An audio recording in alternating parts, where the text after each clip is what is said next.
Good morning. We find ourselves at the midpoint of the fifth week of Ordinary Time in the month of February.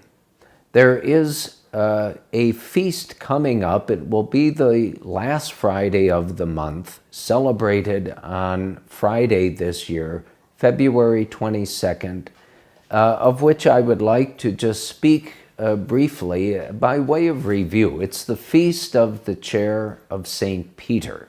Well, historically, it has a very ancient history and celebration. The actual chair is a real chair, of course, but it goes back to the time when you can read in the Acts of the Apostles where St. Peter, before he made his final trip, if you will, journey to Rome to really organize the Christian community in Rome, he presided over the Christian community not in Jerusalem, that was St. James the Less, but he presided for some years over the Christian community in the city of Antioch. St. Peter did preside over that Christian community for a number of years, and then from Antioch, he journeyed to Rome, where eventually both he and St. Paul were martyred.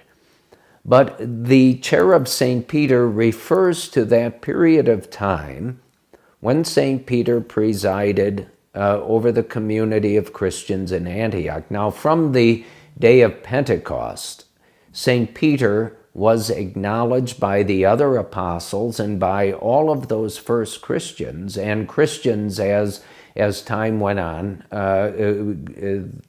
in every one of the churches, as the head of the apostles, the prince of the apostles, as he came to be called, because of Jesus's designation of him as the rock upon which he would build his church.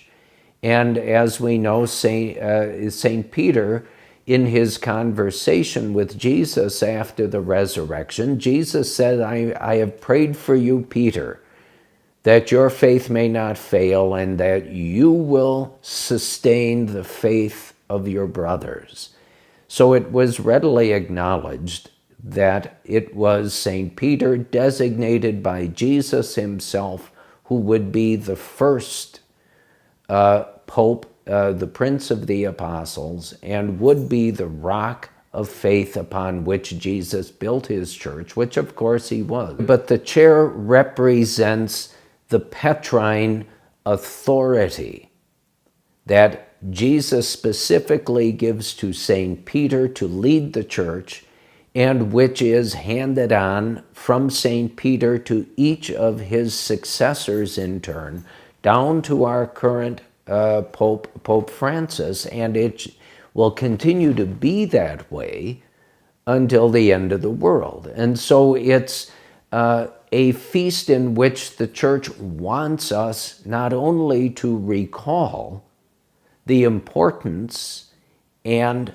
the ancient nature of the Petrine ministry, but it also wants us to recall by way of our prayers and our obedience of faith to the position the Pope has within the Church as the one who will support our faith and the one who, in communion with all of the other bishops, teaches the authority and the true faith of the Church as designated by Jesus himself. And so, while the title of the feast may sound a bit different, the chair of St. Peter, it's not the chair we honor, but the office of Peter, held by Peter himself, handed to him by Jesus and to each and every one of his successors since the day of Peter's martyrdom in Rome, by being crucified, dying, shedding his blood for the love of Christ and the Church. And so, if it's possible, attend and participate at Mass on February 22nd, the last Friday of this month of February, and pray in thanksgiving to Almighty God for His gift of the Petrine ministry to each of us.